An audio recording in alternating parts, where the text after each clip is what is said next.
বাংলাদেশের 10 কিলোমিটার ভেতরে অনুপ্রবেশ করে ইউনিফর্ম ও অস্ত্রধারী আরাকান আর্মির সদস্যরা। বাংলাদেশ জামায়াতে ইসলামী এই ঘটনা তীব্র নিন্দা এবং প্রতিবাদ জানিয়েছে।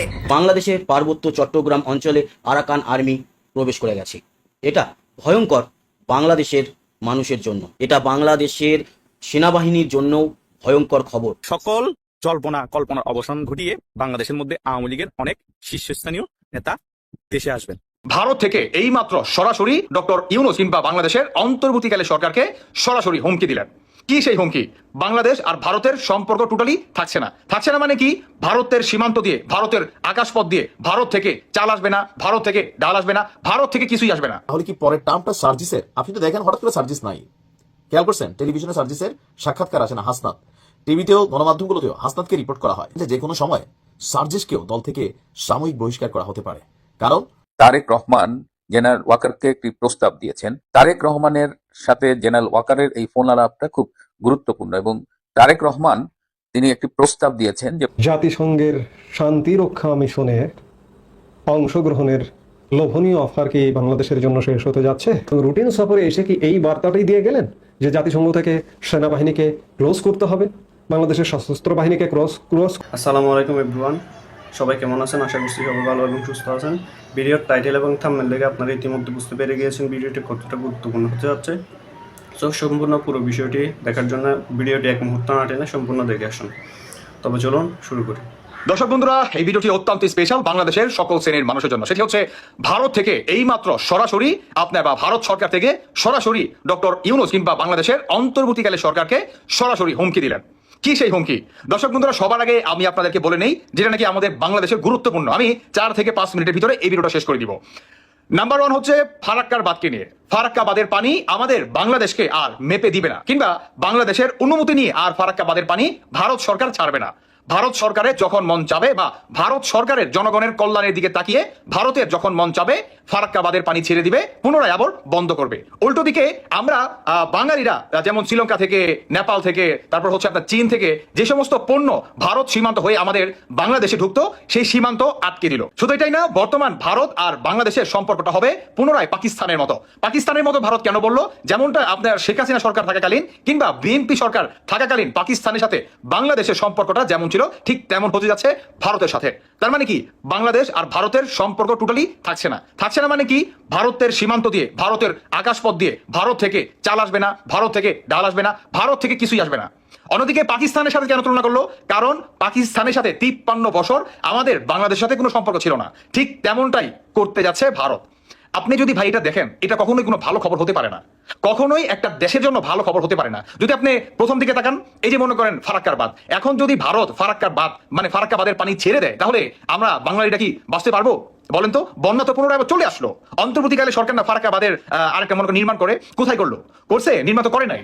অন্যদিকে উপদেষ্টা আসিফ মাহমুদ তিনি একের পর এই ধরনের মনে করেন আমাদের সামনে নিয়ে আসছে যে চীন থেকে আমরা এত কোটি টাকা নিয়ে আসছি বা আনবো, চীন পরশু দিনকে কাজ ধরবে, অমুক দিন কাজ ধরবে, আমরা দ্বিতীয় আরেকটা ফারাক্কার বাঁধে এইটা থেকে বড়, ভারতের থেকে বড় দ্বিতীয় ফারাক্কার বাঁধ আমরা নির্মাণ করবো, ভারতকে শিক্ষা দিয়ে দিব, অমুক করবো তুমুক করবো। এই যে সরকারে বসে আরেকটা দেশকে এই ধরনের হুমকি, এখন যে মনে করেন ফারাক্কার বাঁধের পানি যদি ছেড়ে দেয় ভাই এই মুহূর্তে, তাহলে আমাদের বাংলাদেশটা কোন জায়গায় গিয়ে দাঁড়াইব? কোনো হিসাব আছে?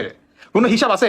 একে তো অন্তর্বর্তীকালে সরকার কোনো দেশ থেকে সহায়তা আসবে না, কারণ নির্বাচিত কোনো সরকার আমাদের বাংলাদেশে নাই। তার মানে বহির্বিশ্ব থেকে কোনো আর্থিক সহায়তা আমাদের বাংলাদেশে আসবে না, কোনো কান্ট্রি করবে না, কারণ নির্বাচিত তো সরকার নাই এটা। আর এই সরকারকে কেন সহায়তা করবে? আর্থিক সহায়তা কেন করবে বলেন? করবে না। উল্টো দিকে আপনার ভারত বাংলাদেশের সীমান্ত দিয়ে কোনো একটা চুল পরিমাণ জিনিস আসতে পারবে না আমাদের বাংলাদেশে। যদি আসতে হয় পাকিস্তান হয়ে ঘুরে আসতে হবে। এখন অনেকে সাবাসী দিচ্ছে যে পাকিস্তান হয়ে যদি ঘুরে আসে তো ভালোই হবে। ভাই ভালোটা কেমনে হবে? ভালোটা কেমনে হবে? এখন যে মনে করেন চাল কিনা খান, ধরুন এক্সাম্পল 100 টাকা কেজি, তখন খেতে হবে 1000 টাকা কেজি। বুঝতে পারছেন? তখন চাল খেতে হবে 1000 টাকা কিলো। পাকিস্তানে 1 কিলো চালের দাম 700 থেকে 800 টাকা। তারপর 2 নাম্বারটা, 1 নাম্বারটা না, 1 নাম্বারটা আপনি যদি খেতে যান আপনাকে 1000 টাকার বেশি গুনতে হবে। তাহলে ভালোটা কেমনে হলো ভাই? ভালোটা কেমনে হলো বলেন? ভারত যদি এখন মনে করেন এই যে চাল আটকায় দেয়, তারপরে এই যে ধান বুনেন, ধানে যে বীজ লাগে, বীজ, এই বীজটা আমাদের বাংলাদেশের বীজটা ভালো না, ভারত থেকে আসে। এখন ভারত যদি এই বীজটা বন্ধ করে দেয় তাহলে তো কৃষকের অবস্থা একদম মনে করেন নাজেহাল হয়ে যাবো। হ্যাঁ, সমস্ত মনে করেন কৃষি জমি মনে করেন একদম মরুভূমি হয়ে যাবো। ধান বুনবেন কিভাবে? খাবেন কিভাবে?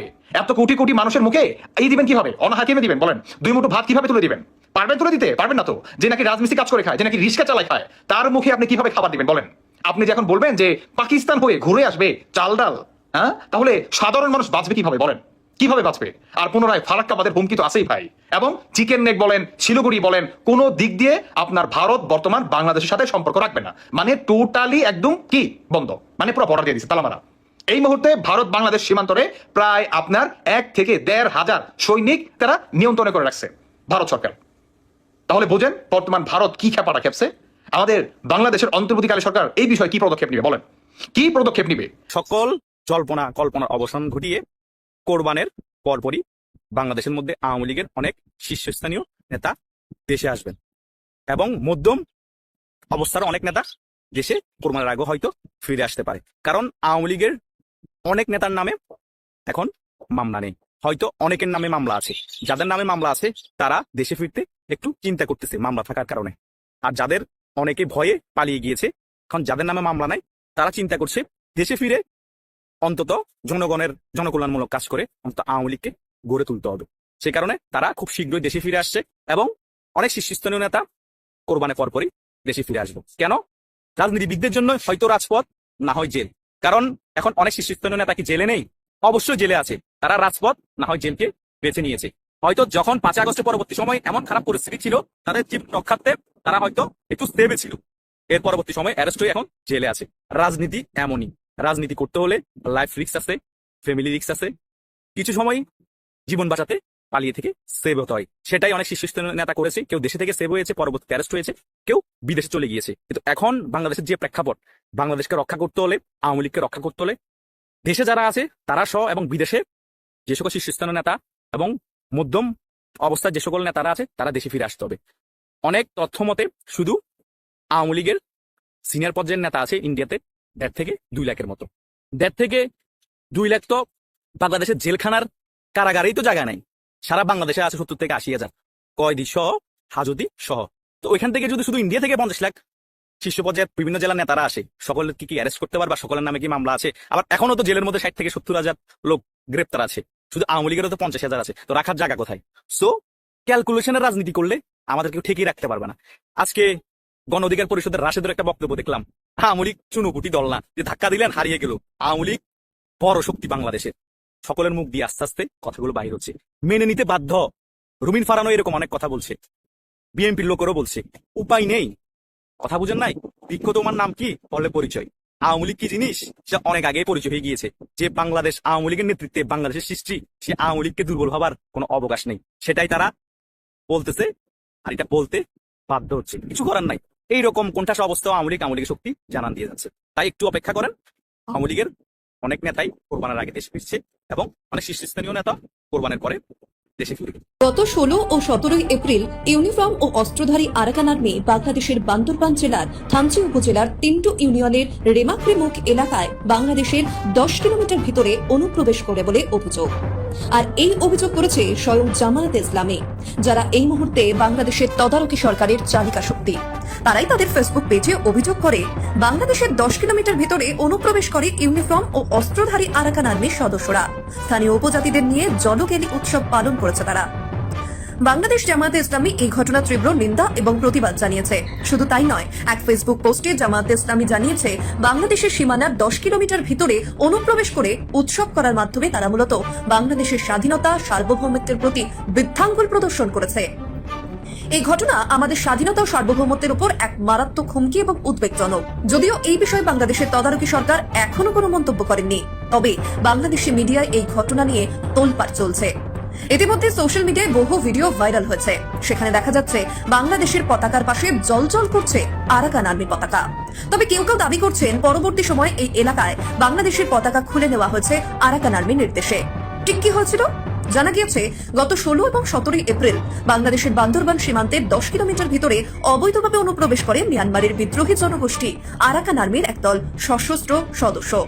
তারা প্রত্যেকেই আরাকান আর্মির সামরিক পোশাক এবং অস্ত্রশস্ত্র সঙ্গে নিয়ে আসে। বান্দরবান জেলার থানচি উপজেলার তিনটু ইউনিয়নের স্থানীয় উপজাতিদের নিয়ে এক বর্ণাঢ্য জলকেলি উৎসবের আয়োজন করে রীতিমতো মণ্ডপ বেঁধে।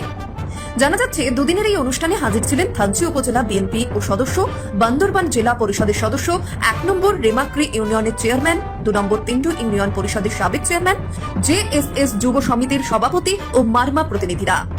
পাশাপাশি ছিলেন স্থানীয় থানচি উপজেলার মেম্বাররাও। বাংলাদেশের কয়েকটি সংবাদ মাধ্যমের দাবি, ওই অনুষ্ঠানে বাংলাদেশ বর্ডার গার্ডের বেশ কয়েকজন সদস্যদের দেখা গিয়েছে, যদিও তারা নিরস্ত্র ছিলেন, অর্থাৎ তাদের অস্ত্র কেড়ে নেওয়া হয়েছিল। আরাকান আর্মি এমনিতেই মিয়ানমার সীমান্তের 271 কিলোমিটার এলাকা নিয়ন্ত্রণ করছে। তারা যে সীমান্ত এলাকায় নাফ নদীতে মৎস্যজীবী পণ্যবাহী নৌকায় কর আদায় করছিল, সেটাও স্বীকার করে নিয়েছিল স্থানীয় প্রশাসন। কিন্তু বাংলাদেশের তদারকি সরকার কখনো স্বীকার করেননি যে আরাকান আর্মি সীমান্ত লঙ্ঘন করে বাংলাদেশের অভ্যন্তরে প্রবেশ করছে। এবার সেই ঘটনায় সামনে এলো, ফলে চরম বিব্রত মোহাম্মদ ইউনূস সরকার। জামায়াত ইসলামী এই ঘটনার তীব্র নিন্দা এবং প্রতিবাদ প্রশ্ন তুলছে। আমাদের সরকার, বিজিবি ও সশস্ত্র বাহিনী কি করছিল? এটা বর্তমান সরকার ও সামরিক বাহিনীর জন্য চরম ব্যর্থতা। জাতিসংঘের শান্তি রক্ষা মিশনে অংশগ্রহণের লোভনীয় অফার কি বাংলাদেশের জন্য শেষ হতে যাচ্ছে? অত্যন্ত পরিতাপের বিষয় যে মার্কিন নতুন প্রশাসন, ডোনাল্ড ট্রাম্পের প্রশাসন নতুনভাবে রাষ্ট্র ক্ষমতায় এসে জাতিসংঘকে এক প্রকার বুড়ো আঙ্গুল প্রদর্শন করছে। একের পর এক জাতিসংঘের বিভিন্ন সংস্থা থেকে ডোনাল্ড ট্রাম্প নিজেকে প্রত্যাহার করে নিচ্ছেন। যেমন ইতিমধ্যে হু থেকে নিজেকে প্রত্যাহার করে নিয়েছেন, জাতিসংঘ মানবাধিকার কমিশন থেকে মার্কিন যুক্তরাষ্ট্রকে প্রত্যাহার করে নিয়েছেন। এমনকি মূল জাতিসংঘ থেকেও যদি যে কোনো সময় তাদেরকে প্রত্যাহার করবার ঘোষণা দেন, তাহলে অবাক হবার কিছু থাকবে না। আমরা অতি সম্প্রতি দেখলাম যে জাতিসংঘ শান্তিরক্ষা মিশনে যুক্তরাষ্ট্রের অর্থায়ন বন্ধ করার প্রস্তাব দিয়েছে হোয়াইট হাউসের বাজেট অফিস। মালি, লেবানন ও ডেমোক্রেটিক রিপাবলিক অফ কঙ্গোতে মিশন ব্যর্থ হয়েছে, এমন অভিযোগ তুলে অর্থায়ন বন্ধের এই প্রস্তাব দেওয়া হয়েছে। অভ্যন্তরীণ পরিকল্পনার নথির বরাত দিয়ে রয়টার্স এ খবর প্রকাশ করেছে। রয়টার্স ওই নথি দেখেছে।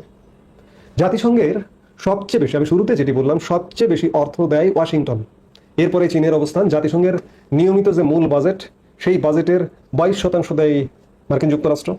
আবার এই যে শান্তিরক্ষী মিশনে যে বাজেট বন্ধের প্রস্তাব বা চিন্তাভাবনা করছে, এই শান্তিরক্ষী মিশনে জাতিসংঘকে মার্কিন যুক্তরাষ্ট্র 27% বাজেট সহায়তা দেয়। মার্কিন যুক্তরাষ্ট্র যদি জাতিসংঘ থেকে একের পর এক প্রত্যাহার করে, তাহলে খুব স্বাভাবিকভাবে জাতিসংঘ সংকটে পড়বে। দেখতে পেরেছেন ভিডিওটি কতটা গুরুত্বপূর্ণ। তো এরকম গুরুত্বপূর্ণ ভিডিও আরও পাওয়ার জন্য চ্যানেলটি অবশ্যই সাবস্ক্রাইব করে রাখবেন এবং দেখা হচ্ছে পরবর্তী ভিডিওতে। সে পর্যন্ত সবাই ভালো থাকবেন, সুস্থ থাকবেন। আল্লাহ হাফেজ।